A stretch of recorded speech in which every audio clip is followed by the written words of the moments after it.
Hello twin flames, this is Victoria and I'm here with your daily energy update. Welcome to my channel. Whether you are new or you're coming back, and let's get started right away. Today the main question is gonna be, what is your twin not telling you? You know, what's going on in their life that you are not aware of, that they keep close to their heart, either what's going on within their mind space or just generally in their karmic life. And we will look at that for both feminines and masculines. We just had a full moon in Pisces on Thursday. It was peaking on Thursday, for some of you Wednesday, for some of you on Thursday. But yeah, so it allowed for a lot of clearing and letting go of, but the energy is still here. So it may be useful to know what is up, what is your twin working on, dealing with right now, so you can adjust your communication better if you are in communication, or maybe get some more clarity for yourself on why that communication is not happening or it's not the way you expect. It is a little dangerous to have expectations anyway, but you know, there is a certain bare minimum that we're expecting based on healthy communication, and if it's not happening, we may be questioning, we may be restless into why. Okay, so let's get started. I will pull an oracle card first of all for each of the twins, and today is the Cosmic Journey Oracle. So let's see what we have for the feminines first of all. What's going on? Welcome to the month of September. Welcome to the Labor Day weekend, at least here in States, well, and in Canada as well. We have it on the 4th, so yeah, happy long weekend to us all. I got 3 cards, but I'm gonna take them. I feel like it's important. Yes, and you know what? All of the numbers make 5. It's 5, it's 23, and it's 32. Amazing.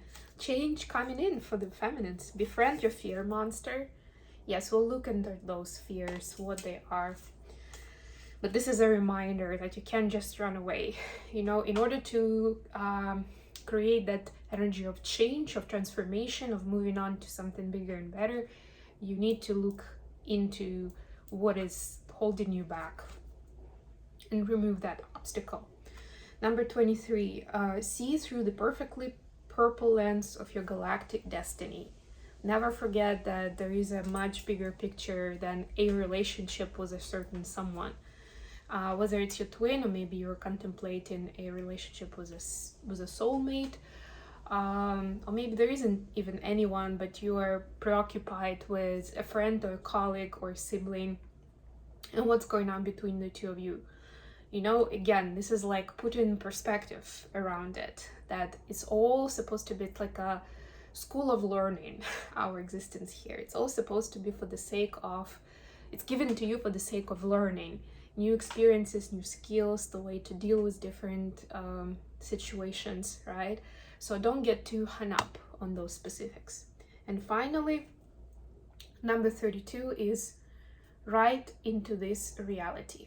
You know, that's another perfect idea, I would say, even for the weekend. Especially if you feel like you've kind of cleared the way with those previous points, especially with facing your fears. It's a really good idea to, as you free the space, to start writing new beautiful stories into it. Writing can be literal or figurative, depending on how you take it, whether you do journaling, you do vision boarding, or anything like, or it's more of a kind of create intention, take action to start certain things, and etc, etc. For the masculines, guess what? It's number 41, which also makes 5. So it's also the energy of change, of transition into something different. And it's a card that we had for the feminists the other day. So that energy is kind of like bounced off from the feminine field, now getting into the masculine field, because that's when they need it. Your greatest joy pollinates the world. We're talking about it, that it's like this energy is contagious, you know. When you have the joy and you're open to the world, You quickly notice how other people get pollinated with this joy, and it makes all the difference in the world for each of them and for you in your synergy together with them, no matter what is the intent of your communication. Okay, let's get into tarot. We are 5 minutes into the reading already. So I'll get the main cards from the Thelema deck and then clarifiers from the Light Seers. So let's see, we have energy for feminines, energy for masculines, please. And then we have what are the feminines not telling masculines, what are the masculines not telling feminines, okay? Bottom of the deck, 8 of Swords. So yeah, sounds like this full moon is part of illuminating something that was hidden or hidden or oppressed. It illuminated certain fears and certain past wounds that are preventing the twins from moving forward with whatever it is their next milestone is, and their next goal could be connected with each other, could be something entirely separate, but it's important to look that fear in the eye. Yes. Okay, let's get some clarifiers.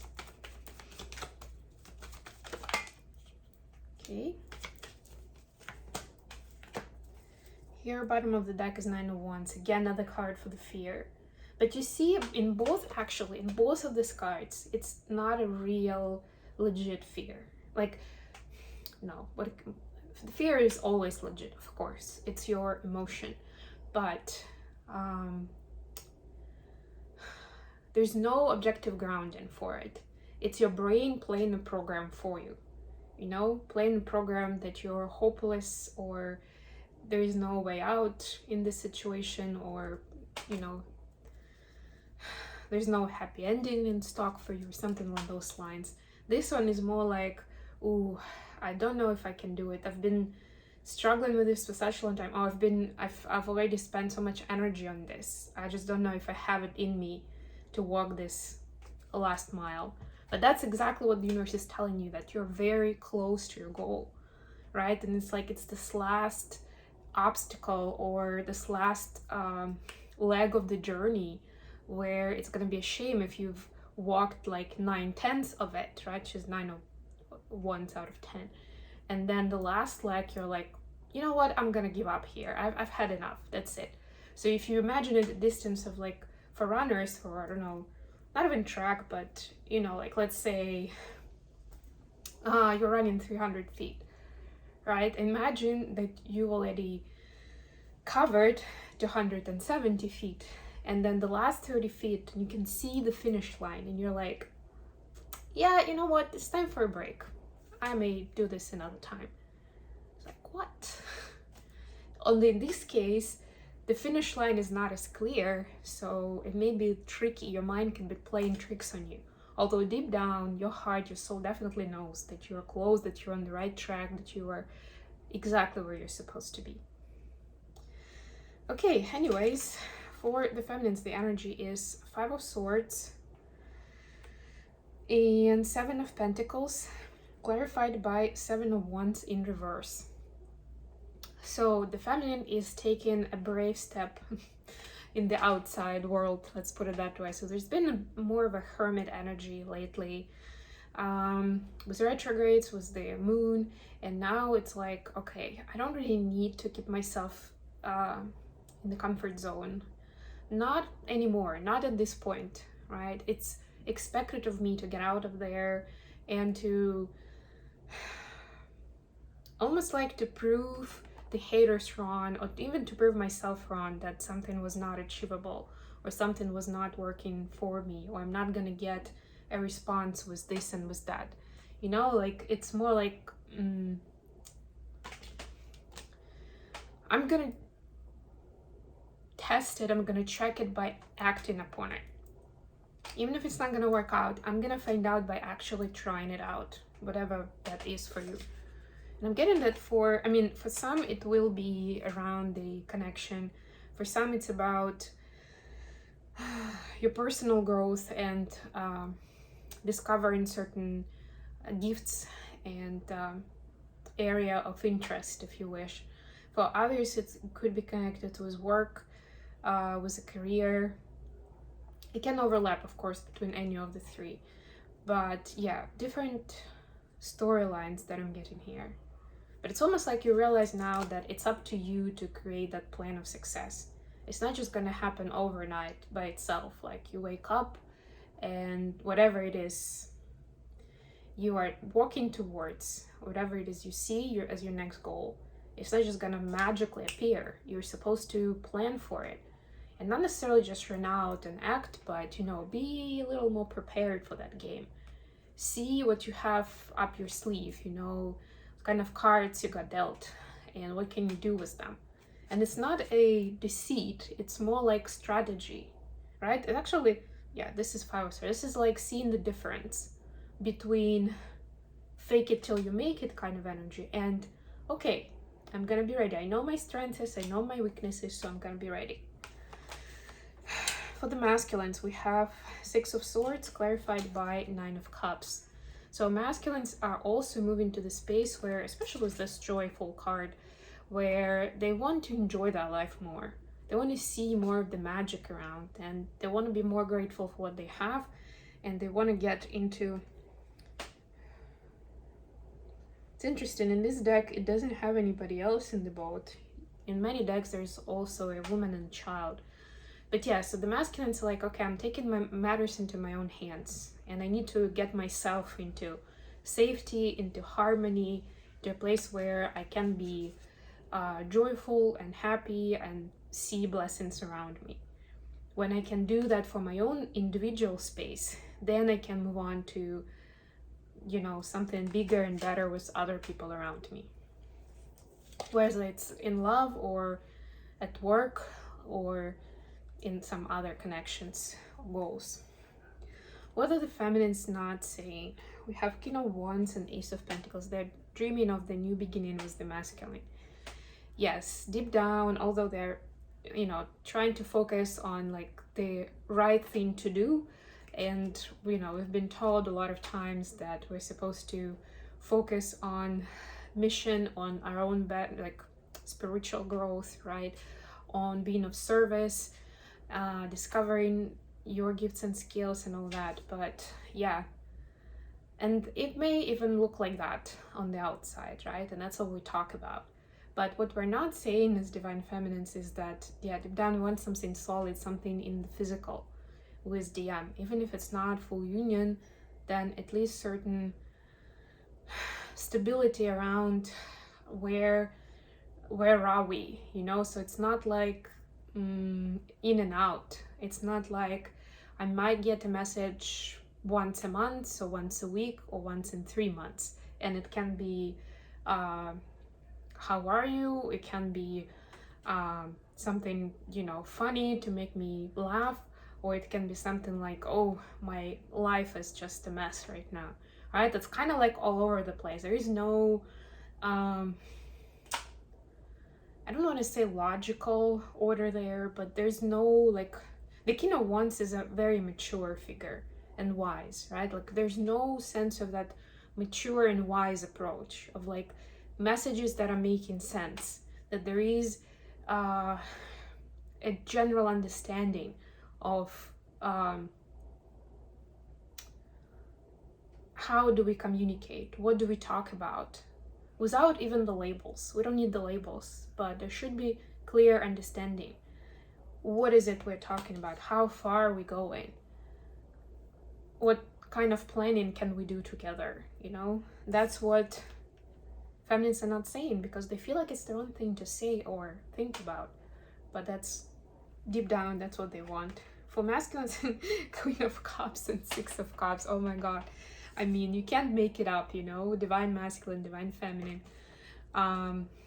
Yeah, so divine masculines are nostalgic about all the good times they've had with their feminine. And they're not telling you, so they may be just sending a joke or just an emoji or whatever, just a like somewhere on social media. But in reality, there's just so much more going on behind that emoji or that like, right? Because they are remembering the good times together, remembering what they love about you, remembering how loving you are and how much light you have to give, you know, and that's what they miss. And there's a little bit of that childlike energy where they feel like a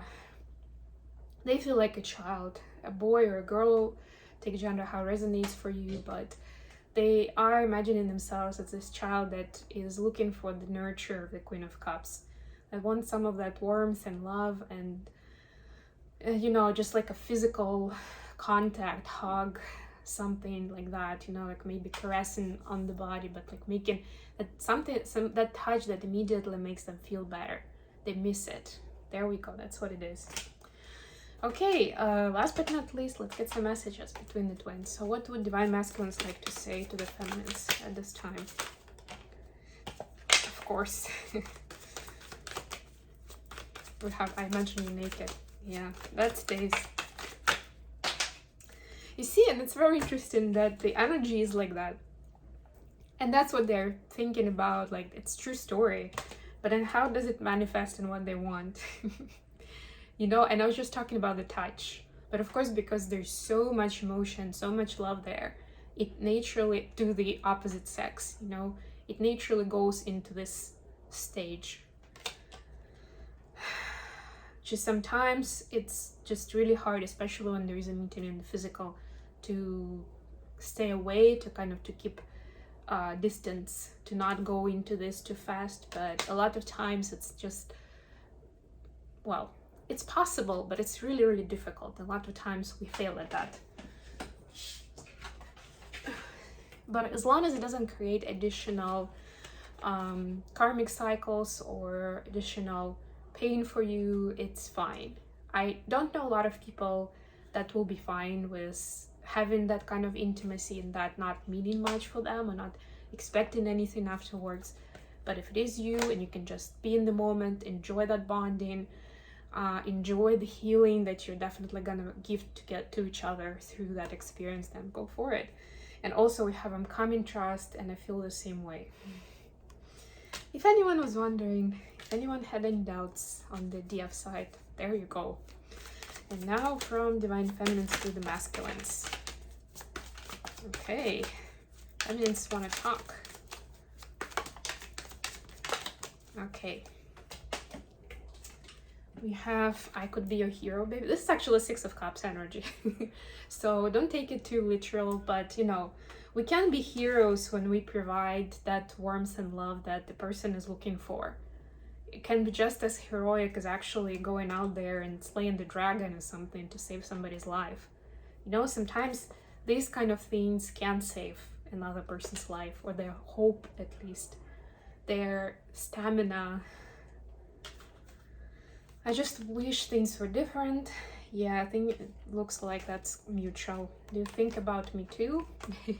So, meaning divine feminines think about you a lot, divine masculines, and I don't want to lose you. Yeah, they do value you, they do cherish you. They definitely, there's that synchronicity where they also remember the good times, and even if at times when they get sad, that things are not different, that things are not easier, that you're not closer, they start remembering those great times and why it's worth waiting for, fighting for, putting the work in for. Okay, I hope this was useful for you guys. Thank you so much for joining me today. I love you all, and I will be back with more readings very soon.